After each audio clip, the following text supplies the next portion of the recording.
Hello everyone, hope you all are doing good. Today we will talk about plant tissue culture, especially the process as well as technique related to plant tissue culture. And before going in the detail, I would like to introduce the definition of tissue culture to you all.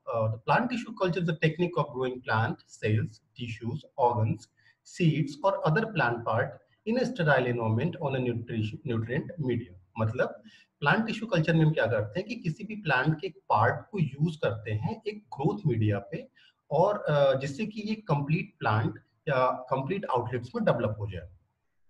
So detail में जाए उससे पहले आप ये देखो थोड़ी सी history of plant tissue culture. सबसे पहले 1902 में it was Haberlandt who first gave the concept of totipotency, and this totipotency formed the backbone of tissue culture because according to totipotency phenomena, it's a capacity of a single cell to transform into complete organism when it is provided with proper growth media. मतलब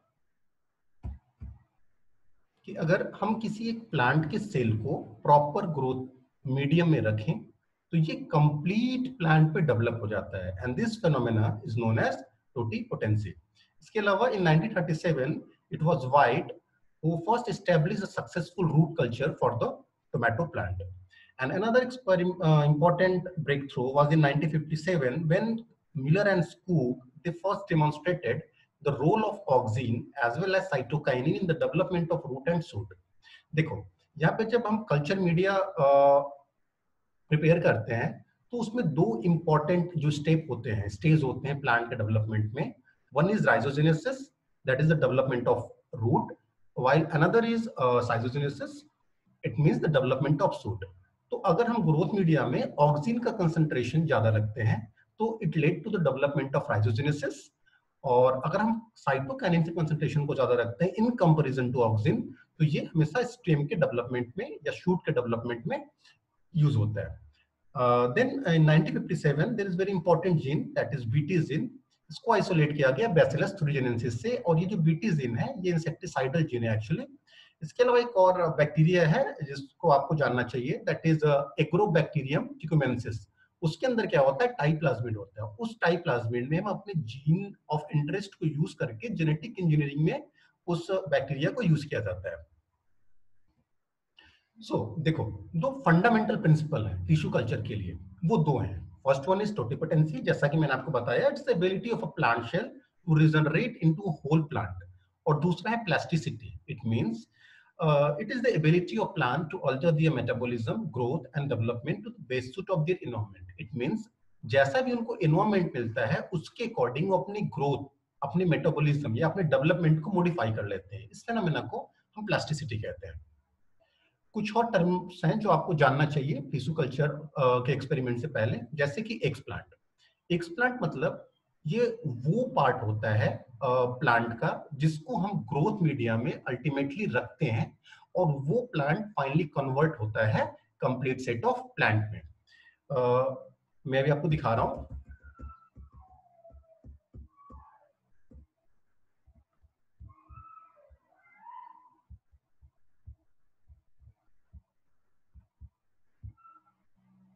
देखो suppose this is your growth media, ये एक पेटी dish है, इसमें ये growth medium है और ये कंप्लीट प्लांट है.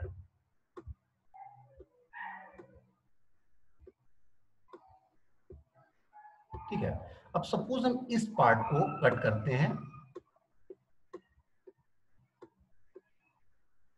ये हुआ हमारा एक्सप्लांट.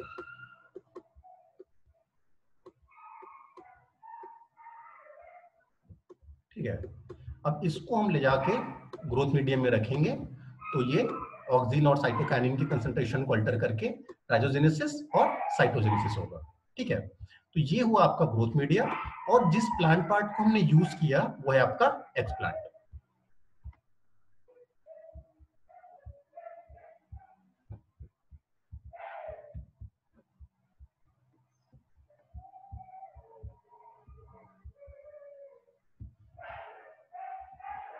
हाँ, तो यार एक्सप्लांट तक हमने बात कर ली थी. और नेक्स्ट स्टेप होता है सिलेक्शन ऑफ एक्सप्लांट, मतलब हम किस प्लांट पार्ट को यूज करें. तो जनरली ये डिपेंड करता है कि हमें किस टाइप का प्लांट चाहिए डेवलपमेंट के।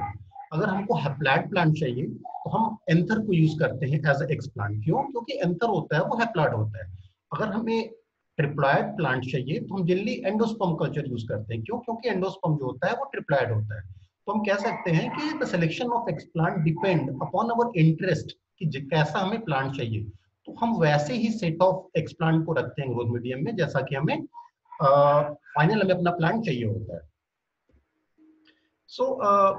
चाहे वो न्यूट्रिएंट मीडिया हो चाहे वो एक्सप्लांट हो, जब उसको हम कल्चर करते हैं या उसको हम टोटिपोटेंसी के लिए प्रॉपर टिश्यू कल्चर एक्सपेरिमेंट में डालते हैं तो पहला स्टेप हमारा होता है स्टेरिलाइजेशन।